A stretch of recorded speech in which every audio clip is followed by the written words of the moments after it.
कराची के ज़िमनी बल्दियाती इलेक्शन के गैर हतमी गैर सरकारी नताइज के मुताबिक peoples party 7 union councils, Jamaat Islami 4 यूसिस में कामयाब दिखाई दे रही है। गैर हतमी गैर सरकारी नताइज हैं ये। यूसी 2 कुरंगी पीपल्स पार्टी के इसरार खान 2647 वोट लेकर यूसी चेयरमैन मुंतखब हो चुके हैं, जबकि जमात इस्लामी के उम्मीदवार 1804 वोट लेकर दूसरे नंबर पर रहे हैं।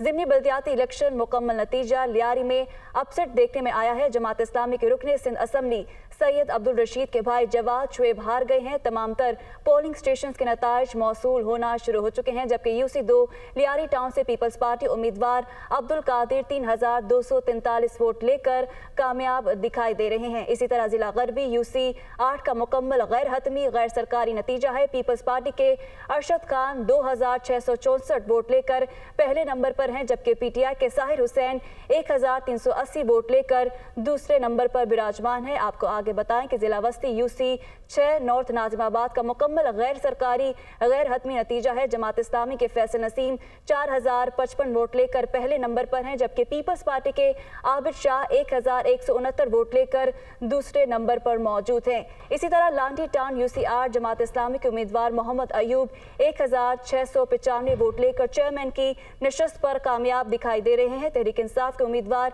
आसिम खान 826 वोट लेकर दूसरे नंबर पर मौजूद है। सिंध ज़िमनी बल्दियाती इंतखाबात हैं, गैर सरकारी गैर हतमी नतीजे हैं। कोरंगी यूसी 3 के मुकम्मल नताइज हैं। जमात इस्लामी का उम्मीदवार 3412 वोट लेकर कामयाब है, जबकि मुस्लिम लीग नून का उम्मीदवार 2544 वोट लेकर दूसरे नंबर पर मौजूद है। किमाड़ी यूसी 2 पीपल्स पार्टी के मोहम्मद आरिफ 3009 वोट लेकर कामयाब हैं, जबकि पीटीआई के अरशद आलम 1086 वोट लेकर दूसरे नंबर पर मौजूद हैं। इसी तरह जिला गरबी यूसी 2 जमात इस्लामी के नूर इस्लाम 4778 वोट लेकर पहले नंबर पर मौजूद है, जबकि पीपल्स पार्टी के मोहम्मद अलीम 3571 वोट लेकर दूसरे नंबर पर रहे हैं। जिला वस्ती न्यू कराची यूसी 4 पीपल्स पार्टी के मोहम्मद आमिर 2244 वोट लेकर पहले नंबर पर है, जबकि जमात इस्लामी के उस्मानुल्लाह 1813 वोट लेकर दूसरे नंबर पर मौजूद हैं। मजीद तफसीलात लेंगे अपने नुमाइंदे लियाकत राना से। लियाकत, नताइज आ रहे हैं, मजीद अहवाल बताइएगा। देखें, जो गुज़िश्ता रोज़ इलेक्शन हुए थे 11 बल्दियाती ज़िमनी इलेक्शन हुए थे, उनके नताइज मुकम्मल हो चुके हैं। इन नताइज के मुताबिक गैर सरकारी गैर हतमी नताइज जो सामने आए, उसके मुताबिक पाकिस्तान पीपल्स पार्टी एक मरतबा फिर कराची की सबसे बड़ी सियासी जमात बनकर उभरी है और उन्होंने 11 में से 7 नशस्तों पर कामयाबी हासिल कर ली है। नताइज के मुताबिक जो ज़िला गरबी की 2 नशस्तों पर यूसी नंबर 1 और यूसी नंबर 8 पर पाकिस्तान पीपल्स पार्टी ने कामयाबी हासिल की है, जबकि लियारी की यूसी 2 से भी पीपल्स पार्टी कामयाबी, यूसी 2 किमाड़ी से भी पाकिस्तान पीपल्स पार्टी ने कामयाबी हासिल की है।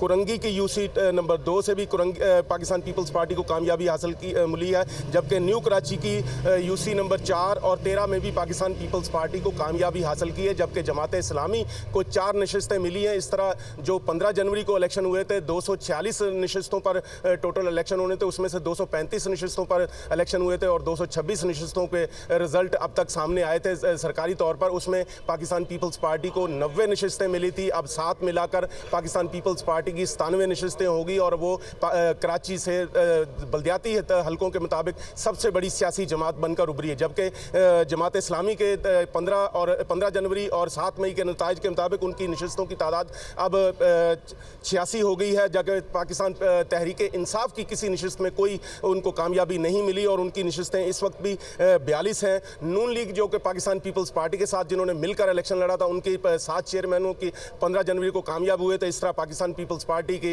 नशस्तों में 7 का ये भी मजीद इजाफा हुआ है। JUI को 3 नशस्तें मिली थी, जबकि TLP और आज़ाद उम्मीदवार एक कामयाबी हासिल की थी। इस तरह जो 226 नशस्तों का नताइज पहले आए थे, 11 नशस्तों के नताइज कल मुकम्मल हुए हैं।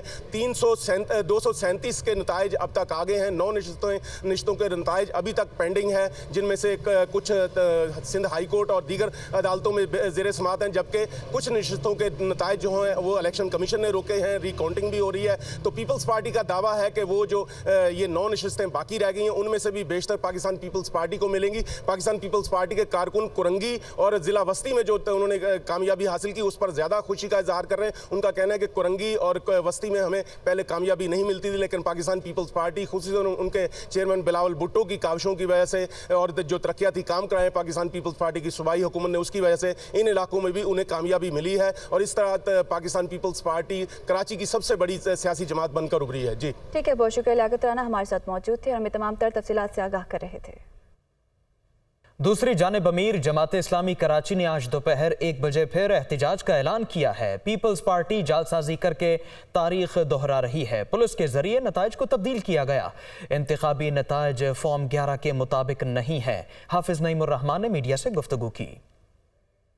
दिन जो इनके साथ ज्यादती हुई है, मारा पीटा गया है, पोलिंग एजेंट को निकालने की कोशिशें हुई हैं, फिर उन्होंने जमकर मुकाबला किया है और ख़ास तौर पर 2 यूसीज़ जो नई कराची टाउन की हैं, यूसी 13 और यूसी 4, उसमें तो बदतरीन सूरत हाल मौजूद रही है और कितने लोग गिरफ़्तार हुए, कितने लोगों को जो है वो मारा पीटा गया और उसमें पीपल्स पार्टी भी और उसके साथ साथ पुलिस के ज़रिए से भी ये सारे काम करवाए गए।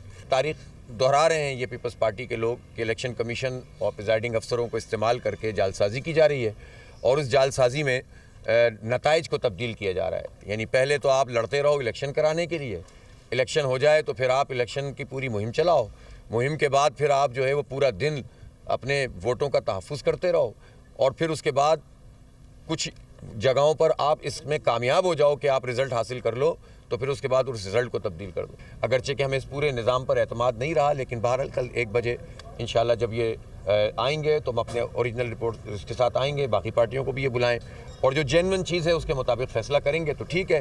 बस हमारी ये बात है और मैं अपने कारकुनों से ये कहूँगा कि आज आपका नज़म आपके साथ खड़ा है, आप हमारे साथ खड़े हैं और आपने बड़ी इस्तकामत का मुजाहरा किया है। कल 1 बजे हम यहाँ पर आकर अपना पूरा जो है वो अपनी तफसीलात के साथ आएंगे और यहाँ आने के बाद जो है वो अपने रिजल्ट को कंसोलिडेट करवाएंगे। पीटीआई ने भी कराची के बल्दियाती ज़िमनी इलेक्शन में धांधली का इल्जाम लगाया। इलेक्शन कमीशन को खत लिख दिया। इलेक्शन कमीशन ऑफ पाकिस्तान आईनी जिम्मेदारी अदा करने में नाकाम रहा है। खत का मतन ये था, जबकि धांधली हुई इंतखाबी अमल और इलेक्शन कालदम करार दिया जाए। पीटीआई ने इलेक्शन कमीशन को खत लिखा है और उसमें ये इस्तदा की गई है। पीटीआई ने कराची के बल्दियाती ज़िमनी इलेक्शन में धांधली का इल्जाम लगाया है। इस ज़िम्न में इलेक्शन कमीशन को खत लिख दिया है। कहा है इलेक्शन कमीशन ऑफ पाकिस्तान आईनी जिम्मेदारी अदा करने में नाकाम रहा है।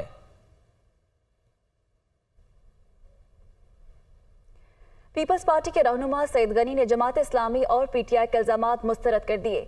कहा वोटिंग जारी थी लेकिन पीटीआई ने शिकस्त देकर इल्जामात लगाना शुरू कर दिए। तमाम जमातों के साथ मिलकर बैठना चाहते हैं। सईद गनी ने सियासी मुखालिफिन से पीपल्स पार्टी के मैंडेट को तस्लीम करने का मुतालबा भी कर दिया। वो कराची में प्रेस कॉन्फ्रेंस कर रहे थे। अफसोस इस बात का होता है कि जमात इस्लामी पता नहीं क्यों ये जहन बना के बैठी है कि जो इलेक्शन कराची में होगा उसने जीतना है। भाई इंतखाब होता है, आप जीतते भी हो, आप हारते भी हो। 11 सीटें थी, हमारी ख्वाहिश थी कि हम 11 जीतें, हम 11 नहीं जीते। हम अभी तक 5 जीते, हो सकता है कि एक आधी और उसमें इजाफा हो जाए, लेकिन हम 11 की 11 सीटें नहीं जीत सकें। अगर आप नताइज उठा के देखें तो आपको नज़र आएगा कि कहीं पीटीआई को भी वोट पड़ा, कहीं जमात इस्लामी को वोट पड़ा, कहीं पीपल्स पार्टी को वोट पड़ा और जहाँ जहाँ जिसने जितनी मेहनत की उस जमात ने तो वोट ले लिया। लेकिन आज शाम को आपके इल्म में है कि 5 बजे पोलिंग का टाइम ख़त्म होता है और 5 बजे जितने वोटर्स उस बाउंड्री के अंदर होते हैं उनको वोट डालने की इजाज़त होती है। तो इसका मतलब ये है कि प्रैक्टिकली 5 बजे वोटिंग बंद नहीं होती, वोटिंग 5 बजे के बाद बंद होती है। लेकिन पीटीआई के बुकरातों ने 5 बजे से पहले प्रेस कॉन्फ्रेंस कर दी और ये फरमाया कि प्रिजाइडिंग ऑफिसरों ने नताइज बदलने का काम शुरू कर दिया है। अभी तक वोटिंग चल रही है और इल्जाम पहले से लगाना शुरू कर दिए। सुप्रीम कोर्ट में प्रैक्टिस एंड प्रोसीजर बिल के खिलाफ दरख्वास्तों पर आज समाअत होगी। चीफ जस्टिस उमर अता बंदियाल की सरबराही में 8 रुकनी बेंच समाअत करेगा। केस में अब तक क्या पेशरफ्त हो चुकी है, इस हवाले से मजीद जानेंगे अपने नुमाइंदे आमिर सईद अब्बासी से। आमिर, अहम समाअत है और आज तमाम फरीकैन से तहरीरी जवाब भी तलब किया गया है, मजीद आगाह कीजिएगा।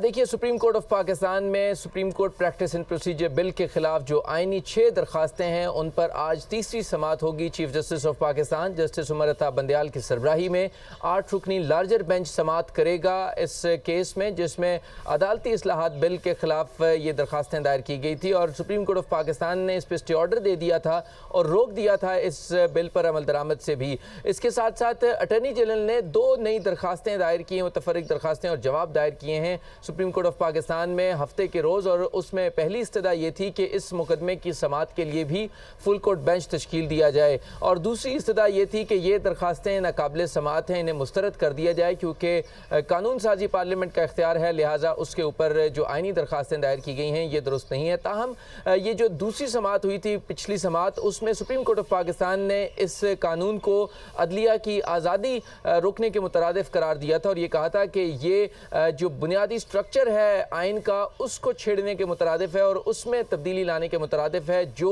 एक्ट के ज़रिए नहीं की जा सकती। अगर आइन में बुनियादी तौर के ऊपर तब्दीली करनी है तो वो 2/3 मेजॉरिटी से हो सकती है और आइन में तब्दीली एक्ट के ज़रिए नहीं की जा सकती। चीफ जस्टिस ने ये रिमार्क्स दिए थे और साथ में जो इस्तदा की गई थी अटॉर्नी जनरल की तरफ से कि इससे स्टे ऑर्डर ख़त्म कर दिया जाए, एक हुक्म इम्तना ख़त्म कर दिया जाए, वो भी मुस्तरद कर दी गई थी। और आज तमाम जो बड़ी सियासी जमातें हैं उनको भी नोटिस जारी किए गए थे, उनकी तरफ से भी वकला पेश होंगे, जिसमें पहले ही पीपल्स पार्टी की तरफ से फारूक केश नाइक, मुस्लिम लीग नून की तरफ से बैरिस्टर सलाहुद्दीन, मुस्लिम लीग काफ की तरफ से जाहिद इब्राहिम, जबकि JUI की तरफ से कामरान मुर्तज़ा, जबकि दीगर जो सियासी जमातें हैं उनकी तरफ से आज नए वकला अदालत में पेश होंगे। लिहाजा आज तीसरी समाअत होगी supreme court practice and procedure bill के खिलाफ जो आइनी दरखास्तें दायर की गई थी और इस हवाले से फैसला होगा कि क्या फुल कोर्ट बेंच इस मुकदमे में भी तश्कील दिया जाएगा या नहीं। और साथ में जो अटॉर्नी जनरल की तरफ से इस्तदा की गई है कि इन दरखास्तें नाकाबिले समाअत हैं, इन्हें मुस्तरद कर दिया जाए, उसके ऊपर भी कोई स्टे ऑर्डर कोई ऑर्डर होता है या नहीं होता।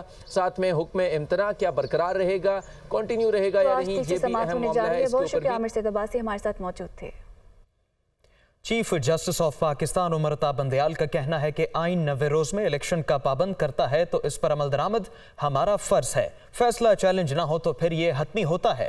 वो लाहौर में माइनॉरिटी राइट्स फोरम से खिताब कर रहे थे। If it says 90 days for holding elections, it is our duty to say that. It is not our choice. It is not our choice. It is our duty to say that. Instead of finding a reason why we should avoid to say that. This is what has happened. You call it controversy. I'm sorry. I'm not worthy of controversy. I'm a very humble person.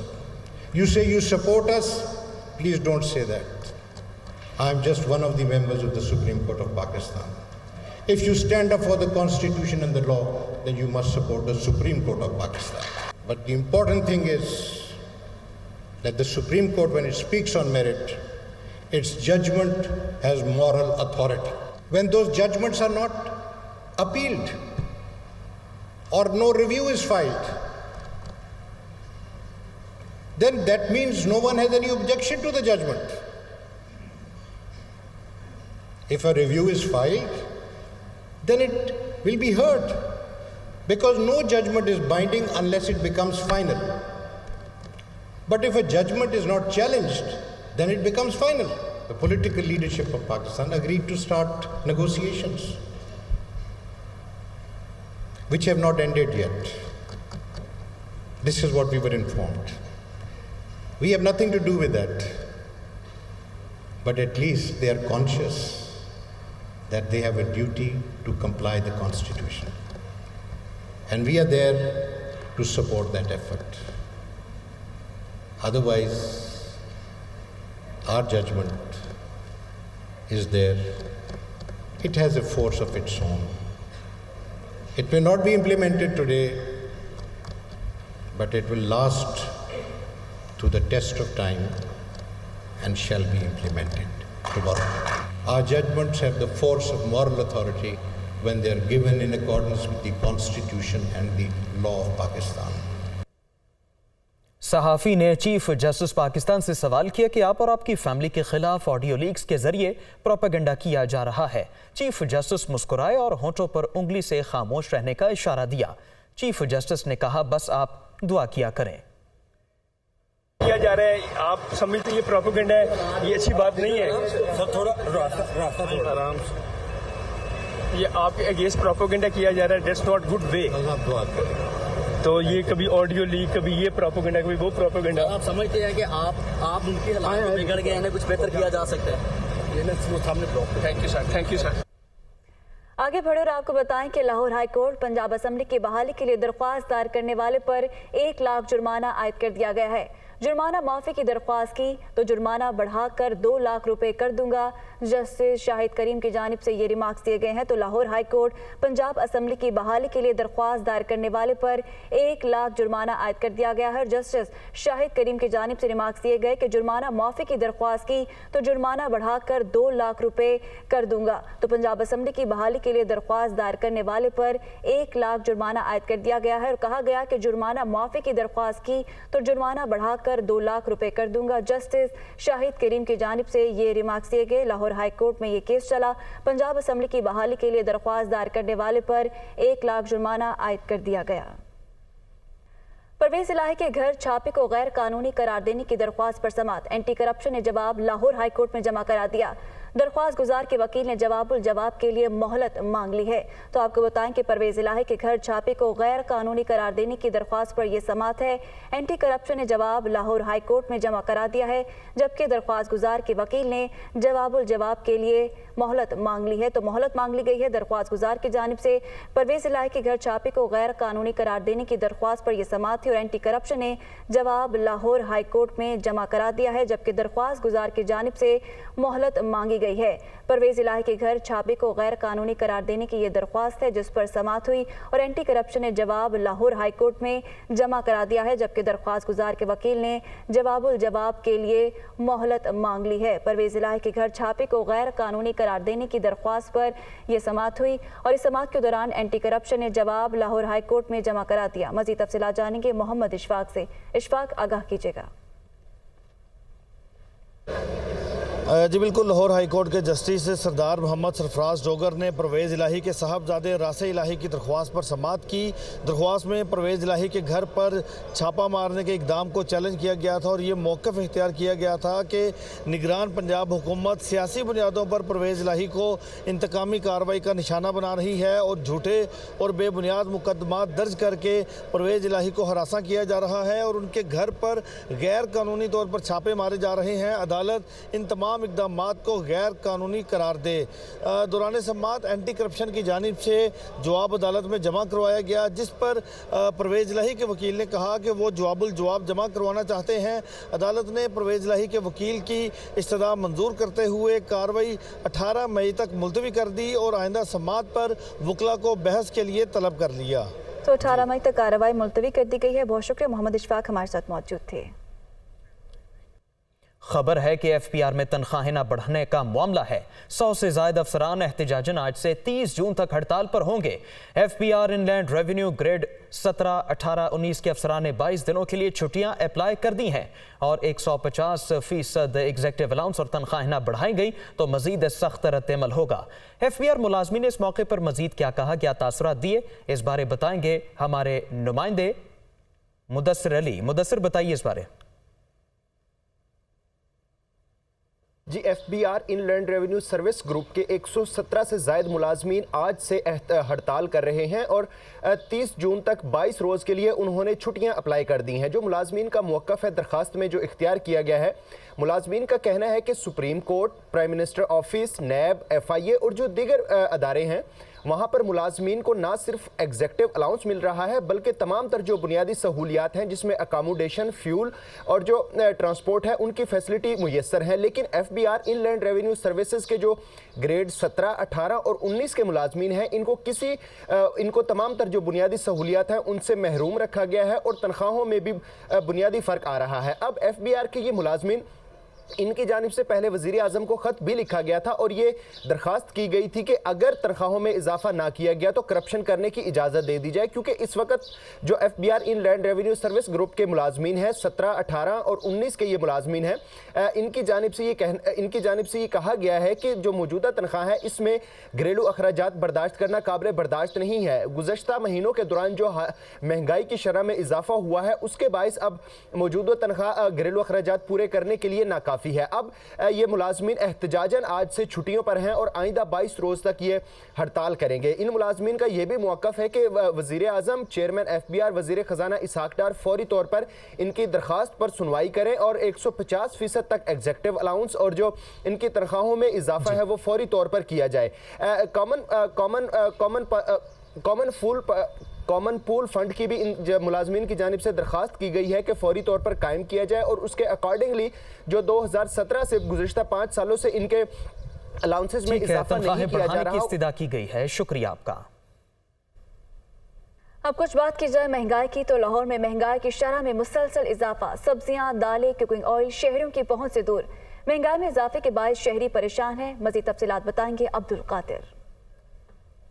जी बिल्कुल, सूबाई दारुल हुकूमत लाहौर में रोजाना इस्तेमाल होने वाली सब्जियां, इनकी रोजाना ही सरकारी रिलीज जारी की जाती है, लेकिन इन लिस्टों पर अमल दरामद भी नहीं होता है। प्याज 2 रुपए महंगा किया गया, इसी तरह टिंडे फार्मी जो है 5 रुपए महंगे करके 95 रुपए, भिंडी 5 रुपए इजाफे के बाद 170। दालों के हवाले से बात की जाए तो दाल चना मार्केट में 250 रुपए तक फरोख्त की जा रही है, दाल माश 520, घी, चीनी, आटा, दालें, सब्जियां, हर चीज़ जो है वो अवामी कुव्वत खरीद से बाहर होती दिखाई दे रही है। हमारे साथ एक सारिफ मौजूद है। सब्जी लेने जाओ वो भी डबल हो गया, हुकूमत कहती कुछ है और ये जो वहाँ पर करती कुछ है, उन्हें कोई पूछने वाला नहीं है। सब्जी देखो वो महंगी है, दाल ले लो यार, दाल वो महंगी है, कोई चीज़ दुनिया में सस्ती है? 6-7 गुना महंगाई बढ़ गई। शहरियों का यही कहना है कि कोई एक शय जो है वो सस्ती नहीं रही। सब्जियां महंगी, फल महंगे, दालें महंगी, आटा, चीनी, चावल, घी, सब कुछ जो है महंगा हो चुका है, क्योंकि मार्केट में दर्जा अव्वल घी इस वक्त 560 रुपये, जबकि दर्जा अव्वल कुकिंग ऑयल जो है 605 रुपये तक फरोख्त किया जा रहा है। जी। तो दूसरी जानिब गुजरावाला में यूटिलिटी स्टोर्स पर 2 हफ्तों से आटा और चावल दस्तयाब नहीं, जबकि चीनी की हसूल के लिए दीगर अशिया खुरनोश खरीदने की शर्त से शहरी परेशान है। इस हवाले से मजीद जानेंगे अपने नुमाइंदे फहद बशीर से। जी फहद, आगाह कीजिएगा। आज देखिए, गुजरांवाला में यूटिलिटी स्टोर्स पर गुज़श्ता 2 हफ्तों से सस्ता आटा जो है वो दस्तयाब नहीं है, चावल भी यहाँ पर मौजूद नहीं है। इसके अलावा जो कुकिंग ऑयल और घी की जो कीमतें हैं वो मार्केट के बराबर जो है वो उनके निरख कर दिए गए हैं। चीनी यहाँ पर 91 रुपये फ़ी किलोग्राम के हिसाब से दी जा रही है, लेकिन उसके लिए भी शर्त रखी गई है कि पहले दीगर अशिया खरीदनी होगी, फिर जो है वो सस्ती चीनी शहरियों को फराम की जाएगी। हमारे साथ कुछ शहरी भी मौजूद हैं, उनसे बात करते हैं। चीनी है, ठीक है, ये 91 रुपये किलो दे रहे हैं और साथ ये शर्त भी है कि कम से कम कुछ 4-5 हज़ार की ना दूसरी अशिया खरीदें, मतलब दालें वगैरह जो ओपन मार्केट में भी इसी रेट पे है। और दूसरा हुकूमत ने सस्ता किया है आटा, वो नियाब है, वो इधर आता ही नहीं। 650 का यहाँ आटा मिलता है, 2-3 मैंने चक्कर लगाए हैं इधर, मुझे आटा नहीं मिला है। ऑयल है जो बाहरी रेट है वो इधर रेट है। आज बिल्कुल आपने सुना, शहरी यही मुतालबा कर रहे हैं कि यूटिलिटी स्टोर्स पर आटा चावल की दस्तयाबी को यकीनी बनाया जाए और कुकिंग ऑयल और घी की कीमतों में भी जो है वो कमी की जाए ताकि उनकी मुश्किलात कम हो सकें। जी। बराह रास्त आपको कराची लिए चले। साबिक वज़ीर आज़म यूसुफ रज़ा गिलानी इस वक्त मीडिया से गुफ्तगू कर रहे हैं। कोई नाम नहीं था, उसके बाद इंटरिम चलान आया, उसके अंदर भी गिलानी साहब का कोई नाम नहीं था। जब फाइनल चलान आया, जो इन्वेस्टिगेटिंग ऑफिसर ने ये ऐड कर दिया कि इनका एक सो कॉल्ड सेक्रेटरी है, जो कि सेक्रेटरी भी नहीं था, उसने इनके नाम पर 5 मिलियन रुपीस लिए हैं। 26 FIRs के अंदर सेम एलिगेशन है। ये मतलब कि एक ही एलिगेशन पर सरकार ने 26 क्या कहते हैं FIRs रजिस्टर की यूसुफ रज़ा गिलानी के ख़िलाफ़। ये भी नहीं कि पैसे इन्होंने खुद लिए, एक शख्स जो इनका सेक्रेटरी नहीं था उसका नाम लेकर इनके ख़िलाफ़ वारंट्स इशू किए गए। इन्होंने फिर बेल फॉर अरेस्ट ली। और एक चीज़ मैं आपको बताता चलूँ, और ये वक्सन केसेस करते रहे। ये बेल लेते थे, फिर एक और केस कर देते थे, बेल लेते थे, फिर एक और केस कर देते थे, एलिगेशन चेंज नहीं हुई। एक वक्त ये आया कि यूसुफ साहब के जो बेटे थे, कोई 2 साल की कैद के बाद, 3 साल की कैद के बाद अफ़गानिस्तान से वो रहा हुए, अमेरिकन ने उनको हेल्प की, मिलिटेंट्स जो थे दहशत गर्दों ने उनको 3 साल कैद में रखा। और जब वो फ्लाई करके लाहौर लैंड कर रहे थे, उन्होंने इनके ऊपर एक और केस किया और मैं इनके साथ पिंडी हाई कोर्ट के अंदर लाहौर इस्लामाबाद हाई कोर्ट में बेल फॉर अरेस्ट के लिए दरख्वास्त दी और ये अपने बेटे को रिसीव भी नहीं कर सके लाहौर में। तो ये तो क्या कहते हैं जुल्म हुआ है, ये विक्टिमाइजेशन हुई है जिसकी कोई इंतहा नहीं है। 3 साल से ज़्यादा हो गए हैं, ये केस अभी तक चल रहा है और ये एलिगेशन मैंने आपको बता दिया है। उन्होंने जज साहबा ने हुक्म किया हम आए, बिल्कुल हम आएंगे। हम पीपल्स पार्टी और यूसुफ रज़ा गिलानी साहब, आसिफ अली जरदारी साहब और बिलावल भुट्टो साहब हमेशा, और शहीद बीबी भी हमेशा उन्होंने अदालतों के रिस्पेक्ट की है, अदालतों का हुक्म माना है और जब भी ऑर्डर हुआ है वो पेश हुए हैं। कभी उन्होंने वायलेशन नहीं किया, कभी किसी जज के खिलाफ बात नहीं किया। इस जज साहबा ने हुक्म दिया, आप हालांकि एग्जाम्पशन थी, उसके बावजूद उन्होंने बुलाया, यूसुफ साहब आ गए और पेश हो गए। 3 गवाह थे, उन्होंने हमारे खिलाफ कोई बात ही नहीं की थी। हमने कहा जी हम इनको क्रॉस ही नहीं करना चाहते हैं। उसके बाद जज साहबा ने कहा आप जा सकते हैं। ये आज और कोई तारीख जो होगी, अगर उन्होंने कहा आप जब मैं आपको बुलाऊंगी, मैंने बोला बिल्कुल आएंगे यूसुफ रज़ा गिलानी साहब, जब भी आप हुक्म करेंगे ही विल बी देयर। अब कोई सियासत बात करनी है, यूसुफ साहब इस पर बात कर लेंगे। साहब आप कोalition गवर्नमेंट का हिस्सा हैं, सफारती सतह पे तो हमें कामयाबियां मिल रही हैं, लेकिन अवामी सतह पे आवाम को रिलीफ कब मिलेगा? 13 पार्टियां हुकूमत कर रही हैं, 1 साल से ज़्यादा हो गया। आप ये बताएं कि सिंध में जो ज़िमनी इलेक्शन हुए हैं बल्दियात के, मैं सबसे पहले तो उनको मुबारकबाद पेश करता हूँ, पार्टी को और चेयरमैन बिलावल भुट्टो साहब को, आसिफ अली जरदारी साहब को, कि जो विक्ट्री हुई है बल्दियाती इलेक्शन में यहाँ सिंध में और ख़ुसूसन कराची में, मैं उनको मुबारकबाद देता हूँ। और आप ये समझेंगे अगर अवामी सतह पर हमें पजीर राय नहीं हो रही तो आप मुझे बताएं ज़िमनी इलेक्शन में 3 जलसे इमरान खान साहब ने किया, मेरा बेटा जीता या हारा? वो जीत गए 1,08,000 वोट लेकर और 27,000 की उनकी लीड थी। तो इसलिए ये आपको जो अभी नज़र आ रहा है ये वो चीज़ नहीं है, जब मैदान लगेगा पता चल जाएगा। आवाम को रिलीफ कब मिलेगा ये तो? देखें आवाम को रिलीफ इंशाल्लाह मिलेगा जैसे ही पॉलिटिकल स्टेबिलिटी आएगी, जो कि कोशिश हो रही है लोगों की कि पॉलिटिकल स्टेबिलिटी ना आए।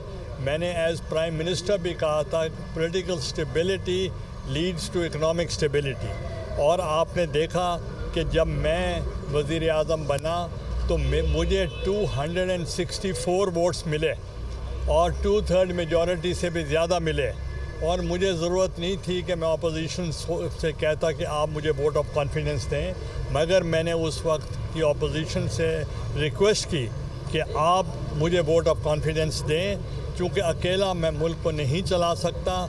और उस वक्त परवेज़ इलाही साहब थे और पार्लियामेंट्री लीडर गालिबन मखदूम फैसल साले हयात साहब थे।